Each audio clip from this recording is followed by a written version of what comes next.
All right, joining us now to discuss this much-anticipated move by the House Speaker, Dick Morris. Great to have you here. Always great to talk to you. Former advisor to President Clinton. You've been in these situations before, with these debt ceiling increases. We really saw how the GOP had to make this move here. Not popular with a lot of their voters. Why did Boehner have to take this unusual step of kind of going ahead without the majority of support from his own caucus? Well, on the surface, it appears that he moved against the majority of his caucus. And the problem is that if you continue to do that, as I said in a column, I think 2 or 3 months ago, you become a bipartisan speaker. You become not the leader of your caucus, but kind of the bipartisan speaker for the Congress, which sounds good, but it's not what our system's about. You're not the leader of the Republican Party when you can attract only 28 votes to a piece of legislation you're backing with every fiber of your being. But that's the surface. Underneath the surface, what's happening is very different. The Republican Party, including his harshest critics, are going to church on Sunday to thank God that Boehner did this, because with Boehner not making them walk the plank, all but 28 of them get to vote against raising the debt limit. And the Democrats, who have to walk the plank to follow Obama's orders, vote for it. So now when they run for re-election, every Republican can say, I voted against raising the debt limit. My Democratic opponent voted for it. And Boehner is taking a hit for the party and is protecting 90% of his own caucus. And the 28 guys who had to walk the plank and vote for it to give the Democrats a majority to pass it, the 28 Republicans, are all safe, most of them unopposed, most of them in districts where they can just skate through. But this really highlights the fact that in the difficult position that the Speaker is in, that he does have to kind of fall on his sword in situations like this repeatedly. Yeah, he does, and that's why speakers get used up and spit out. But we should not think that the Republican caucus, the Congress, is outraged at the Speaker. They're thankful.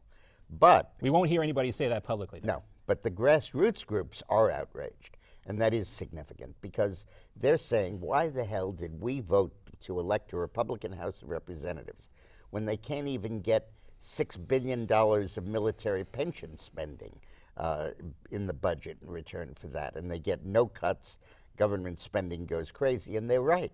Yeah. But they should be equally outraged at the hypocrites who represent them in Congress. Now, there are a few exceptions. A guy like Louis Gohmert, for example, of Texas, he'll always vote against it. But he Michelle doesn't, Bachmann, right? A lot of people don't take those folks seriously as serious legislators. But for the average member of the Republican caucus, he is thanking God that he doesn't have to walk the plank. And there were also some folks surprised by the amount of Republicans who did go with the Speaker along with this, and maybe a sign of his popularity increasing again within the rank and file. Well, 28, that ain't good. I mean, it's like 5 more than he needed to pass the thing. But even that 5, even that 5 margin is, you know. Well, I think Boehner is very popular. I think they'll love him in the Congress. Is he too nice of a guy? The Tea Party groups will hate him, and that's going to ultimately may cost him the speakership. I think that it may be very difficult for Boehner to continue as the House leader. You mentioned the grassroots, the Tea Party groups. Let's talk about Ted Cruz over in the Senate. He's threatening to push for a 60 vote threshold in the Senate to get this passed. Do you think he'll really do this, or is this just more noise? Well, that's the bad news bear, because what he wants to do is to force the so-called moderate Republicans to really to show their true colors, right, and vote for increasing the debt limit by requiring a 60-vote margin. If it weren't 60, he would be perfectly happy just to let the 55 Democrats do it and all 45 Republicans vote against it. But by forcing it to 60, he forces 5 Republicans to walk the plank. Yeah, and we heard he wasn't going to campaign on behalf of some of these. We borrowed walk the plank metaphor from Pirates of the Caribbean. We'll cut him a check after this. Dick, let's move on. Let's talk about the Affordable Care Act right now. The president defended his signature piece of health care. Which one? The one that passed or the one that he's implementing? Bear with us. We'll get to it. Yeah, the one he's implementing, of course. The president defended his signature piece of health care legislation on Tuesday. This recent delay of the Affordable Care Act. President Obama says the decision was made in order to smooth out the law's rocky implementation. Here's the president. So it's giving people more flexibility and more opportunity to do what makes sense for them. And ultimately, I think that's going to be good for our economy. But we understood from the start that there were going to be some challenges in terms of transition. Did they really? That reminds me really very much of two quotes. One is Herbert Hoover. Never good to be compared to Herbert Hoover. He said that when men were on street corners selling apples in desperation, he said they abandoned the jobs they did not want for the more profitable job of selling apples on the corner. That was one quote. Yep. The other is from Victor Hugo, the author of Les Mis. He said, "The law in its infinite majesty gives the rich and the poor equal rights to sleep under the bridges of Paris at night."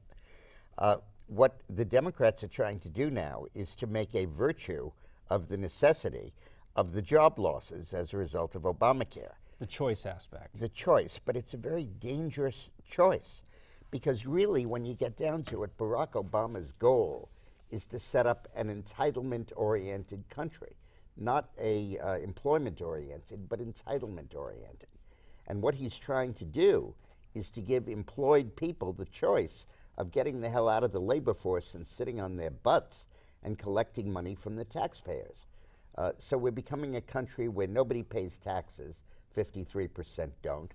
We're becoming a country where nobody pays taxes, 53% don't. Where fewer and fewer people work, 38% have dropped out of the labor force. And where everybody gets a check from the government, 50% now do.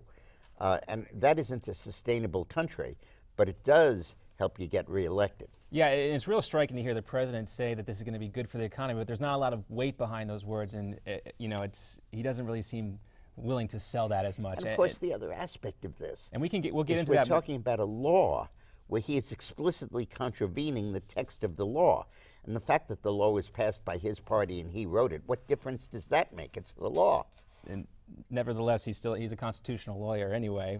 That's it. Well, but we can get into that. We'll get into that. But an unconstitutional president. We'll follow up on that and we continue. Of course, we want to hear from you. Dick will be back with us coming up right after the break here. Of course, we do want to hear from you. Send us your tweets. You can tweet me directly at JohnB_Newsmax here on the screen, or Newsmax TV at Newsmax TV. Email us at connect@newsmaxtv.com, and you can find us on Facebook, facebook.com/Newsmax. They can sail on the sloop John B?